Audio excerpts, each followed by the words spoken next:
ಭಜನೆ ಮಾಡ್ಕೊಳ್ತೀವಿ. ಕೂಡು ಕುಟುಂಬದಲ್ಲಿ ಭಜನೆ ಮಾಡ್ತೀವಿ. ಈಗಲೂ ಎಲ್ಲೂ ಕೂಡ ಮಿಸ್ ಆಗಲಿಲ್ಲ. ಬೇಕಾದ್ರೆ ನೀವು ಶುಕ್ರವಾರ ರಾತ್ರಿ ಬಂದರೆ ಅದನ್ನು ಕೂಡ ತೋರಿಸ್ಬೋದು.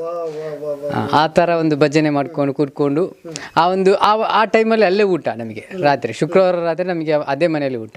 ಆ ಒಂದು ಕ್ಷಣ ಮಾತ್ರ ಈಗ ಒಂದು ಕೂಡು ಕುಟುಂಬದ ಒಂದು ಕಲೆ ಬರುತ್ತೆ. ಅದನ್ನೊಂದು ಮರಿಬಾರ್ದು ಅನ್ನೋ ಕಾರಣಕ್ಕಾಗಿ. ಅಂದರೆ ಈಗಿನ ಇದರಲ್ಲಿ ಸಿಚುವೇಶನ್ ನಿಮ್ಗೆ ಗೊತ್ತಲ್ಲ, ನಮಗೆ ನಮ್ಮ ಮಕ್ಕಳು ಎಲ್ಲ ಅಲ್ಲೇ ಇದ್ರೆ ಕಷ್ಟ ಆಗುತ್ತೆ ಅನ್ನೋ ಒಂದು ಕಾರಣಕ್ಕಾಗಿ ಒಂದು ಸಪ್ರೇಟ್ ಆಗಿ ಮನೆ ಮಾಡಿದ್ವಿ. ಬಟ್ ಆ ಒಂದು ಸಿಚುವೇಶನ್ ನಾವು ಈಗಲೂ ಕೂಡ ಮದುವೆ ಕಮಲಜ್ಜಿ ಇರಬೇಕಾದ್ರೆ ಕಮಲಜ್ಜಿ ಆಗ್ಲೂ ಹೇಳ್ತಾ ಇದ್ರು, ನಾನಿರೋ ತನಕ ಈ ಮನೆ ಚೇಂಜ್ ಆಗಬಾರ್ದು, ಇದಾಗಬಾರ್ದು ಅಂತೇಳಿ, ಎಲ್ಲರೂ ಒಟ್ಟಾಗಿರ್ಬೇಕು ಅಂತೇಳಿ.